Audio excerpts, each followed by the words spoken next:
NAB نے letter لکھ دیا ہے جو کہ میدان نیوز نے حاصل کر لیا ہے۔ ہاں ناظرین، نیب نے ایک اور لیٹر لکھ دیا ہے دادو کے پی پی ایم این اے رفیق جمالی کے خلاف، جس میں رفیق جمالی اور ان کی فیملی ممبران کے نام دیے گئے ہیں۔ رفیق جمالی، ان کی زوجہ محترمہ، 3 بیٹیاں اور 1 بیٹے جنید احمد جمالی کے نام ملکیتوں کی تفصیل مانگ لی گئی ہے۔ میدان نیوز کو یہ لیٹر ڈی سی آفس دادو کے ذرائع سے ملا ہے۔ لیٹر میں نیب نے ریونیو افسران کو ہدایت کی ہے کہ رفیق جمالی اور فیملی کے نام جتنی ملکیتیں ہیں ان کی تفصیل جمع کروائی جائیں۔ اتنا تک لکھا ہوا ہے کہ جو ملکیت فروخت ہوئی ہے اس کے بھی ڈیٹا دیے جائیں۔ نیب ایکشن میں آ گیا ہے۔ ذرائع کا کہنا ہے کہ اب کے بار رفیق جمالی نیب کے شکنجے سے بچ نہیں پائے گا۔ اس حوالے سے مزید جانتے ہیں ہمارے حیدرآباد کے نمائندے اختر علی میسر سے۔ جی اختر، مزید کیا کہنا ہے آپ کا؟ جی بالکل، نیب کا لیٹر ہم نے ہاتھ کر لیا ہے جس میں رفیق جمالی کی پیشی ہوئی ہے، آگے اس میں بھی اس کا ذکر ہے۔ رفیق جمالی سے کڑی پوچھ گچھ کی گئی،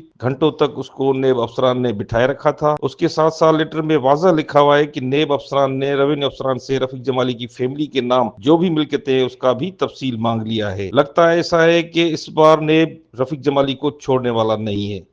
جی اختر مہیسر، آپ کا شکریہ۔ دیکھا ناظرین، یہ تھا ہمارا نمائندہ جس نے تفصیلات سے آگاہ کیا۔ ناظرین، آپ اسکرین پر جو لیٹر دیکھ رہے ہیں وہ لیٹر نیب نے لکھا ہے جو کہ میدان نیوز نے حاصل کر لیا ہے۔ نیب کی ٹیم نے اپنا کام تیز کر دیا ہے۔ رفیق جمالی کے گرد گھیرا تنگ کر دیا گیا ہے۔